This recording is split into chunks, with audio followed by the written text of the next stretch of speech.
Good afternoon, everyone. Thank you so much for joining us today. My name is Kayla Rogers, and I'm an Education and Outreach Coordinator with the Women's Fund. For those of you who are maybe not familiar with our organization, we are a nonprofit dedicated to providing women and girls with the tools they need to be advocates for their health. So we do this through focused seminars like today's presentation, as well as curriculum-based classes and publications. All of our publications are free of charge. You can find them on our website, thewomensfund.org, where you can download PDF versions or request physical copies. And so I have our social media information that I will give out at the end of the presentation if anyone is interested in following us or getting to know a little bit more about the Women's Fund. So today we have a presentation with Mallory Minkberg. And so I'm going to do a quick intro before I turn the floor over to her. We've worked with Mallory before and she is absolutely wonderful. So I am definitely looking forward to this presentation. So a little bit about Mallory. She is a psychotherapist at the Bel Air location of the Menninger Clinic. She is the program coordinator for the Adolescent Intensive Outpatient Program. She works predominantly with adolescents aged 13 to 17 years old, but has spent years working with clients of all ages. Her focus with adolescents is on anxiety, depression, and life transitions. Her previous focus was on interpersonal relationships, coping skills and strategies, and the effects of trauma. Having worked with survivors of domestic violence and sexual assault and abuse for several years, she has extensive experience working with trauma. Mallory received her master's degree in counseling from the University of Houston and her bachelor's degree in human development and social relations from Earlham College in Richmond, Indiana. So Mallory, we are so excited for this presentation. I'm going to go ahead and turn the floor over to you. Awesome. So let's see if I can figure out how to share my screen. Can you? Yes. Okay, wonderful. Thank you. So yes, my name is Mallory Minsberg. I'm the program coordinator for the adolescent IOP at the Menninger Clinic. I obviously work predominantly with adolescents right now, which is incredibly challenging. But for many years worked with clients of all ages. So I really love what I do, get to talk to people about stuff that they're struggling with and try and work with them. One of the biggest things that we've been talking a lot about during COVID, during the pandemic, is burnout and self-care. So I have given this presentation many times, talked to clients about it. So hopefully it's helpful. I know that it's been helpful for me.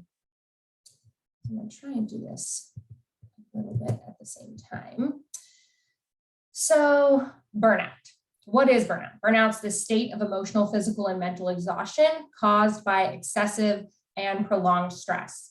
So it happens or it occurs when you feel overwhelmed, emotionally drained, unable to meet constant demands. As the stress continues, you begin to lose interest and motivation that led you to take on sort of a certain role or do something in the first place.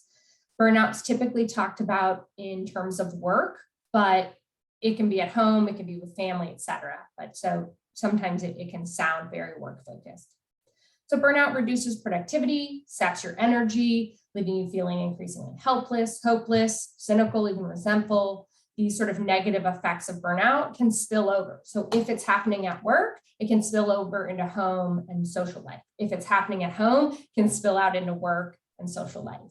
Can also cause some pretty long-term changes to your body that make you vulnerable to illnesses, so sort of colds, flus, things like that, especially relevant when we were talking about fighting off COVID, et cetera. Recent survey I saw found that 75% of people have experienced burnout at work and 40% saying they felt it during the pandemic specifically. I thought that was a crazy low number, only 40%. I'm sorry, like I just don't believe that only 40% felt burnt out during the pandemic. I have a brother and sister-in-law who have 2 kids, and I was telling them that we were living different pandemics, that my partner and I were enjoying vacations and working from home, and they were, having kiddos and having to teach them. But halfway through the pandemic, we were burnt out too. So for anyone saying they weren't burnt out, I'm sort of like, maybe not. So between job loss worries, working from home challenges, feeling overworked, easy to understand why pandemic is taking such a toll. So burnout versus stress, oftentimes we get those two mixed. They can be overlapping. There can be a lot of things that seem similar, but let's take a look at that. So stress by and large involves too much pressure that demands too much of you physically, mentally. Stressed people can still imagine that if they can just get everything under control, they'll feel better. So if all of this too much just goes down a little bit, I'll be okay. And burnout, on the other hand, is about not enough. Being burnt out means feeling empty, mentally exhausted, no motivation, beyond caring. And if excessive stress feels like you're drowning in responsibilities, burnout is the opposite. It's this sense of being all dried up. So they don't have this feeling like if I can just get on top of it, I can be okay. It's sort of like, I don't have anything left to give, even if I could get it to a more manageable state. Like I was saying, there's oftentimes this overlap between stress and burnout and some differences. But so stress is characterized by overengagement, so doing too much. Burnout characterized by disengagement, pulling back, not wanting to engage in what you're doing. Burnout, those emotions are blunted, right? We feel dried up. I've got nothing for you. As therapists, this is incredibly challenging because I'm supposed to be in the moment with them, sort of with their emotions. And so if I'm blunted in the session, they're going to be blunted too. Stress, emotions are overreactive. So you feel too much, you're oftentimes freaking out or stressing out, etc. Stress produces urgency and hyperactivity. I've got to do this. I've got to make sure this is on my list. And burnout, opposite. I've got nothing. Who cares whether I do this? It won't matter. Who cares, what goes on?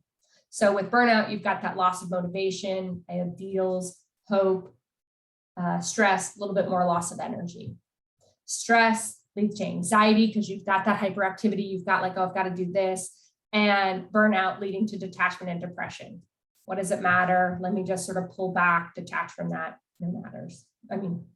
Doesn't matter. Primary damage with burnout is emotional, and primary damage with anxiety is physical. So when we talk with our kiddos or any clients really about anxiety, we can often talk about some of those physical symptoms like stomach ache, gastrointestinal stuff, sweating, headaches, things like that. And the damage with burnout is much more emotional. So it's going to be detachment, isolation, things like that.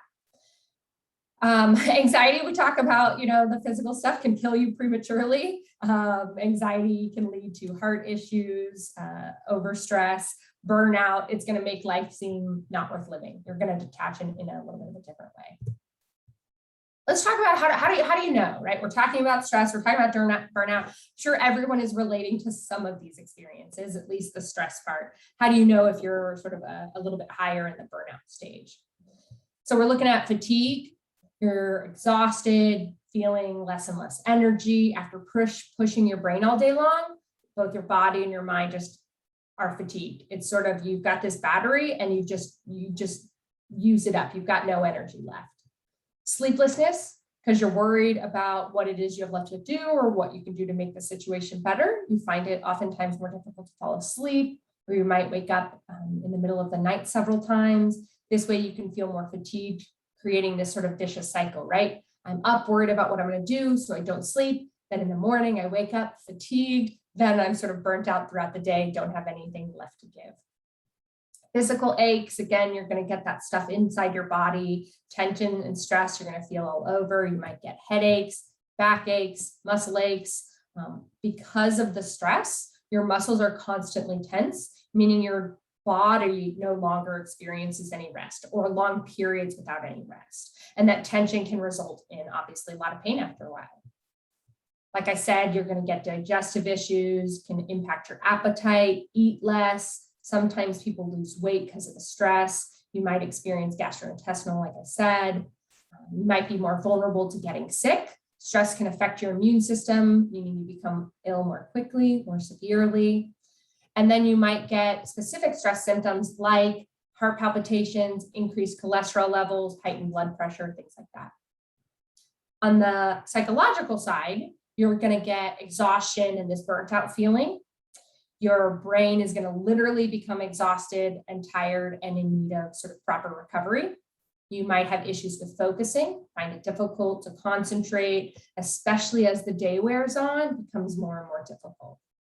Oftentimes we can have memory issues. People with burnout complain that they can't remember things, can't focus on things.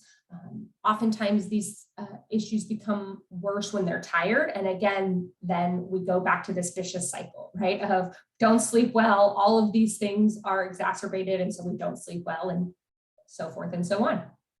Can get low self-esteem. You can no longer, in some ways, do the things that you used to be able to do. And so your stress makes you make more mistakes, again, impacts that memory. So you're going to possibly end up feeling worse and worse about yourself. You also get this constant atmosphere of irritation. This is usually when we figure it out that it's happening at home, or other people figure out that we are burnt out at home, because we can have a hard time taking a break from our thoughts. So something's causing you stress, you find it difficult to calm back down again. You're often irritable or agitated. If someone asks you something, you might answer in an impolite way, feel like you just can't take anything in. So if I'm stressed and I'm coming home and I'm sort of burnt out at work, I'm going to come home, my partner's going to be like, hey, did you do that thing? And I'm going to be like, why the hell are you asking me that? Get out of my face, whatever that might be. Hopefully I'm not doing that frequently. You can also get some signs of cynicism and detachment. This is going to look a little bit more like burnout than stress. So you're going to get loss of enjoyment. At first, it might seem pretty mild, like not wanting to go to work or being eager to leave if the burnout is happening at work. But without intervention, that loss of enjoyment can extend to all the other areas of your life. So at work, you might try to avoid projects. You might figure out ways to escape work altogether. Then you might get overwhelmed sort of anytime you're dealing with people. So you might want to pull back from your family as well. Pessimism, it might first present itself as negative self-talk or moving away from like sort of glass half full to glass half empty attitude. And at worst, it might move beyond how you feel about yourself and extend to trust issues with coworkers, family members, this sense that you can't really count on anyone anymore. Isolation, in the early stages, this might seem like mild resistance to socializing, not wanting to go out to lunch, closing your door occasionally to keep others out at work. And in the later stages, you might become angry or irritated when someone speaks to you, or may come in early or late to avoid interactions. Again, all of this pulling you away from people, more and more isolated. Detachment is this general sense of feeling disconnected from others or from your environment. It can take the form of what we just described, or removing yourself emotionally or physically from your job or other responsibilities. You might call in sick more often, or you might stop returning calls or emails, or regularly come in late. A lot of this you can see, you stop engaging in the fun activities at work, or you answer emails, but you stop being friendly and warm about it. You start just being curt. Signs of ineffectiveness and lack of accomplishment. So this feeling of apathy and hopelessness, it can present as this general sense that nothing's going right, nothing matters. As things worsen, it can become almost immobilizing, making it seem sort of like, what's the point? Why bother?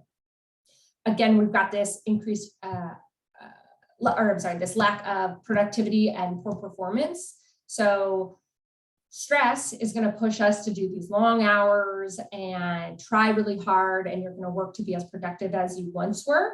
But then because of the stress and the burnout, you're often going to have incomplete projects and this ever-growing to-do list. So at times it can feel like no matter how hard you try, you can't climb out from sort of under the pile. So causes of burnout. We're going to go through this list. Know that there are lots of causes of burnout. This is just the things that I sort of thought of or that were most relevant. Often stems from work, as I said, it can often stem from work, but it is really relevant and pertinent for anyone who is overworked or undervalued. So that can be at home or in your social life as well. Also, the way that you view the world can contribute to burnout. It's not that it's a character defect, but some of us just have some personality traits. So we're going to talk a little bit about that. So lifestyle causes: working too much, not taking enough time for socializing or relaxing. I don't know if anyone else does this, but I am a big PTO saver, paid time off. So vacation days I hoard. And so I don't take time off for 6 months, and then I take 2 weeks off, at the end of those months. And often that contributes to burnout, because during the 6 months, I just think I cannot make it until these 2 weeks. Lack of close supportive relationships, not getting enough sleep, taking on too many responsibilities, not getting enough help from others. Like I said, different people can be more susceptible to burnout. So people with perfectionistic tendencies, this sort of nothing is ever good enough. If you have a little bit of a pessimistic view of yourself or the world, or the need to be in control, reluctance to delegate to others. This is me, not high achieving, but type A personality. So I've been working as the program coordinator for the adolescent IOP recently, and it is very difficult for me to delegate.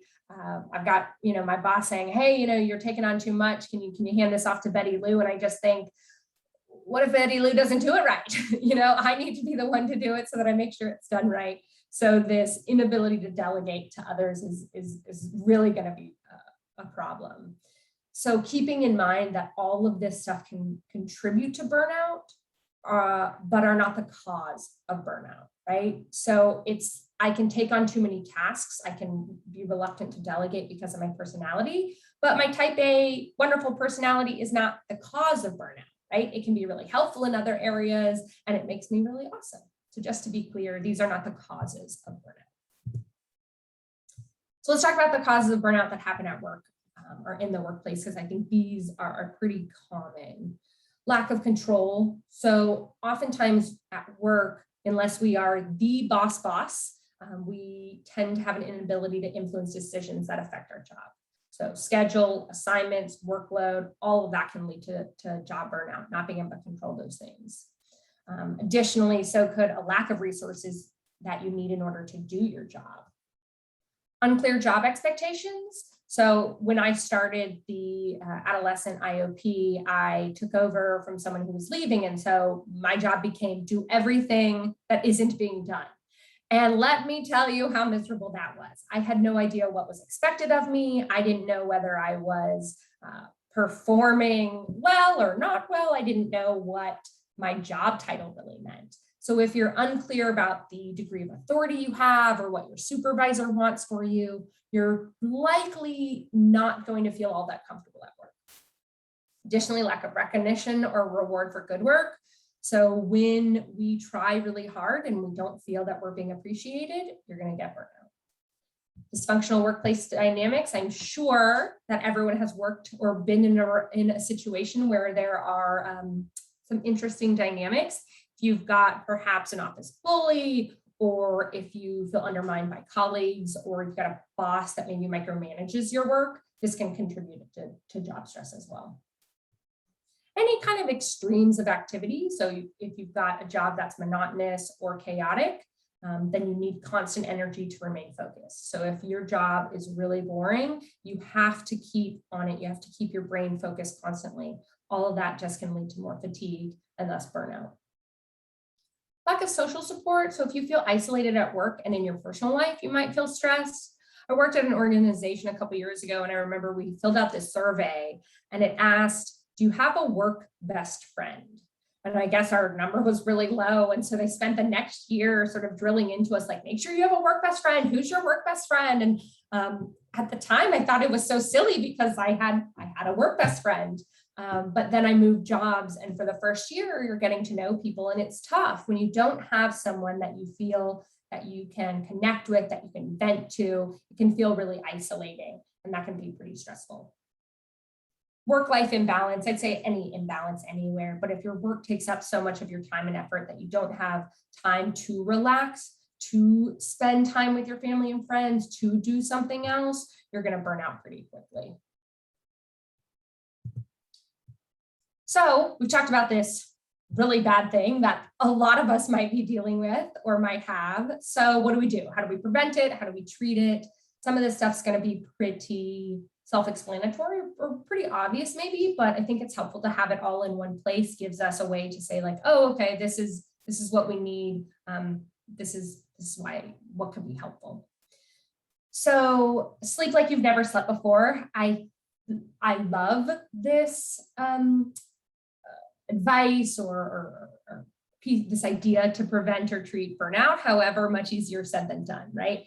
During the pandemic, my brother and sister-in-law, I would just say like, gosh, man, sounds like you guys need more sleep. And my brother would just laugh and be like, well, duh, Mallory, like what, are you taking our children for us? So sometimes I would, but so if you can get your mind to sort of put a sock in it, it's amazing how much better your sleep is. So trying to go to bed and wake up at the same time each day, turning off your alarm clock on weekends if possible, have a long lie in, as they say, which is basically impossible with children. If you can get them to sleep in a little bit later, I know that's helpful. So that goes along with calming your mind. So if you're anything like me, I have constant chatter going on in my brain, which is very difficult, very challenging to turn off. One of the things that I have been doing recently is I keep a pen and paper by my bed, or you can use your phone and notes app. When I have something going on and it's coming up or I need to remember to do something, I write it down. I turn over, go to my bedside table, write it down. That way my brain doesn't have to hold on to it. Because often I find myself going to sleep saying, oh, remind myself tomorrow to do this. And your brain holds on to it. Your brain takes that cue from you and sort of repeats it, ruminates on it until you sort of can do it in the morning. Some other ways to calm your mind, meditation apps, yoga, anything like that, ways that you can be more mindful, be more in the present, be more focused on what you're doing. Detaching your self-worth from achievement, way easier said than done, really difficult, but we are not our biggest successes. We are not our biggest failures. We are a complicated jumble of wins, screw-ups, good times, bad, all of that. And how we feel about ourselves shouldn't really just be based on how many hours you put in at the office or how many times someone has praised you. It's incredibly challenging. I will speak for myself that my job and my work is a huge part of who I am. I feel a lot of empowerment and fulfillment from what I do, but it's incredibly important that I have other things going on in my life. I'm an aunt, I'm a sister, I'm a friend, I'm a partner. All of those things are important too, not just my work. Reducing caffeine intake. I mean, I think everyone knows this, but caffeine is a stimulant and it's really easy to, or common to try and push through that tiredness by drinking vats of tea or coffee or soda. Only makes things worse. If you can try and reduce that caffeine intake, it's really important. Shutting your phone off. Oh, this is, I would do a whole presentation on this if I could. The other day, my partner and I were sitting on two couches, one facing this way and one facing this way. And I'm on my phone and I look over and he's on his phone. And I just said, this is not okay. We are sitting in the same room, both of us on our phone, not even speaking to each other. I said, let's put our phones down at least for 10 minutes. Like we have to change this. So oftentimes, it's crazy. I just find myself going to Instagram, just scrolling. I look over, he's doing the same thing. In between sessions, I find myself doing this. So I'm never giving myself a break. I'm never letting my mind sort of calm down and relax. If you can take a moment, look at, after I use my phone, do I feel better? Do I feel worse? Do I feel more relaxed? How can I put this phone down? How can I take notice of this? I know I use an iPhone. My phone sends me screen time alerts. So embarrassing. I hate getting them because they very much are a call out of how much time I'm spending on my phone, but they are very helpful. Sometimes I notice I'm spending like 6 or 7 hours on my phone, which is crazy. Like that's a whole work day almost. How could I possibly do that? So really being cognizant of that is important. Having a social life, having relationships makes us feel more content, makes us feel happy. If we have strong relationships with family and friends, you'll often find that joy bubbling over into your work life or vice versa. Oftentimes I make plans and then, 10 minutes before I have to walk out the door, I'm hoping that they'll cancel on me. But usually when I go, I feel better. I feel refreshed. I feel like I was able to connect with those around me. So making sure to do that. Taking regular vacations. Like I said, I'm a PTO hoarder. I keep all of that, but making sure that you can take some time in between to relax, to make sure that you're using your PTO or make sure that you're using time for vacation. It doesn't have to be anywhere fancy, but taking a day off, whatever that might be. It can be staying in, it can be a staycation as they call it. So going shopping, laying by the pool, reading a book, hiking, but making sure that you're taking days off regularly so that you have something fun that you're looking forward to, not 6 months or a year from now, but 3 weeks, a month, making sure that it's a little bit closer. Taking 15 minutes to relax daily, pretty easy or said than done, I would say. But it seems easy, 15 minutes, take that time to relax, but hopefully you can give yourself that time. It needs to be your time, not your kids' time or your spouse's time. I was reading somewhere that they were talking to men and women, and this is in heteronormative study, but talking about when moms and dads take their children to a baseball game, do they consider that free time? And men said yes, and women said no. And I found that fascinating because I have gone to a baseball game with my brother and sister-in-law and their kiddos. And my brother is engaged in the game. He's excited. And my sister-in-law is up getting snacks and taking one to the bathroom and up and down and moving all around. So free time is not taking your children with you to the baseball game. It's going and doing something by yourself that you don't have to worry about anything like that. Opening lines of communication with your manager is incredibly important and really specific to the work burnout, but you don't need to tell your boss directly that you're struggling with burnout. If you can, wonderful, definitely do. But instead, you can sort of simply start this dialogue about your position. If your tasks have become really monotonous or mundane, express that you'd like to be more challenged. If you're feeling overworked, express that you'd like to focus on fewer tasks so you can give them your full attention and do a better job. Oftentimes, I think we as a culture have this mythos or this idea about work that saying yes makes us a better employee. Doing everything makes us a good employee. But burnt out employees are not good employees. And so if you can set boundaries, it's incredibly important. And that goes along with clarifying job expectations and responsibilities. Once I started the IOP, met with my supervisor and said, I need to know what my job is. I need to know what are my responsibilities. Am I taking care of the finances? Am I just dealing with, am I just client facing? Am I dealing with the parents and clients? Clarifying that helped me figure out what my role was. This is especially important if you deal with multiple bosses or are reporting to more than one department. So getting some clarification on that can be helpful. Learning to say no. Like many professionals, as I was saying, we have this tendency to say yes for everything that's requested. If you don't say yes, you can sort of fear that it'll reflect poorly on you, resulting in maybe a negative performance review or a loss of recognition or promotions. And while there is truth to some of those fears, I'm not going to say, that's a ludicrous thing to think. We need to be aware that burnouts are not good employees. And you can be a better employee with some boundaries. So another reason to open the lines of communication with your manager. I think, like I said, this culture of work has really shifted in the last 10, 15 years, and then differently shifted during the pandemic. But I think we think of time almost as this free resource, because there's always tomorrow. But in fact, it's really the most finite resource that we have.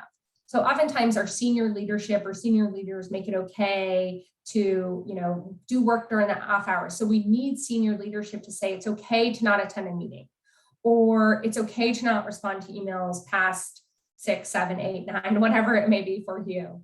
Start treating time as that scarce resource that it is. So no meetings on Fridays, no email after a certain hour until that respect for time and boundaries can be established. Asking for new duties. So again, if we find that our duties have become boring or monotonous, looking for new and exciting tasks, learning and growing professionally, always trying to take on something new. Sort of, if you're able to take on new tasks, it might even relieve some of the relieve some of the burden or work from someone else, right? So working as this team, coordinating together. Letting some things slide. Sometimes in life, we need to let things go, let things slide. I read an article a couple weeks ago about a woman, a mother, talking about how she balances work and family life. And she described it as juggling balls, obviously. And she said some of them are plastic and some of them are glass. And we don't want the glass balls to fall. And sometimes we have to let the plastic ones fall. So when I have kiddos and I've got, a play, that's a glass ball. I really want to get to that. It's really important to my kiddo. But going to their practice, maybe a plastic ball. Maybe that one falls so that I can catch the glass ball of giving my presentation at work. Maybe Thanksgiving is a glass ball. Maybe missing your, cat's birthday party, a plastic ball. That one's a pretty obvious one, but I liked this idea that we're all juggling all of these balls, but how can we start to see that some of them are glass, some of them are can't miss events, and some of them are plastic. And how do we say, I'm going to try and catch all the plastic ones, but plastic ones I might have to let fall while I keep the glass ones up in the air. So I thought that was really helpful. Getting some support. So if you struggle with feelings of inadequacy, confusion, asking for help, talking to sort of a trusted friend, family member about what you're feeling. Oh, if your company offers an EAP, an employee assistance program, getting an appointment with a counselor, that's great. Oftentimes counselors at work with a lot of clients with burnout, so they can be really helpful. They know what's going on. Searching for your source of discontent. Oftentimes we think that we're being really burnt out at work and it's happening at home, or vice versa. So we have no idea what's upsetting us, and we're letting that discontent rule our lives. Asking the question, where does it come from? Is the problem boredom? Is it fear, insecurity? If you can get an understanding of your burnout, you can start to fix it. Don't do anything rash. Don't, hastily quit your job or take your frustration out on your boss. Keep your cool. No decision should really ever be rushed. So if you're feeling burnt out, take time away, figure out what it is you want to do next. Knowing what motivates you. Everyone is motivated by something different. Some people thrive on positive feedback. Others know they need that sort of a flawless review. Some might want raises and promotions or special treatment like casual Fridays. Figure out, and this is work specific, but figure out what gets you going. Share with your manager, let your boss know if it's them who's trying to motivate you. Oftentimes they can try to do so in a really counterproductive manner. So letting them know is helpful. Nourishing your creative side. It's a powerful antidote to burnout. Try something new, start a fun project or resume a favorite project or hobby. Choose activities that have nothing to do with work or whatever's causing your stress. So like I said, if you're feeling stressed about home, do not do a hobby that you take your partner and your children to. Do a hobby by yourself. Do a creative outlet that is just for you. Trying to find some value in your work, even in mundane jobs or monotonous jobs. You can often focus on how your role helps others. So how it provides much needed product or service. Focus on the aspects of your job that you do enjoy. Even if it's with chatting with your coworker, right? I used to work at an organization and the work was really, really tough. But I used to stop by my coworker's office and we would chat for an hour. I was clearly a great worker, chat for an hour and we would vent, we would talk about, the difficult clients we were having. That was my favorite part of the day. So focusing on that. Making friends at work, like I said, having that workplace best friend is important. Having sort of strong ties can reduce the monotony, sort of counter the effects of burnout, can sort of counteract the stress from unfulfilling or demanding jobs, improve your job performance, or sort of just get you through a rough day. And limiting your contact with negative people, if that's with friends, family, coworkers, however that might be, try to limit the amount of time that you spend together. Being around people like that really only going to drag you down, drag down your mood, drag down your outlook. Obviously with family, that can be challenging. Thinking of someone in my family right now that I've had to put some boundaries up around to say it's not enjoyable to spend time with this person and I'm going to spend less time with them. And it's been difficult and challenging, but I have felt better about it and I have felt better because of it. So trying to think about that. I wanted to take just a couple minutes to talk about taking deep breaths, meditation, etc. So this first slide is 4 deep breathing techniques. So you can do, these are ways to de-stress and sort of calm ourselves and be more mindful. So the first one is belly breathing. So you're going to slowly fill and empty your belly with breath. So oftentimes when we are breathing, we can notice that we're really just breathing from our chest, from up here. So I notice that it's just coming from here, and I don't know, I guess we don't do anything with our belly.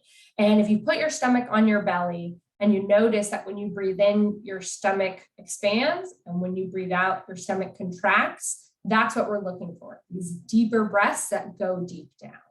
So doing 10 of those, doing 5 of those, whatever can help.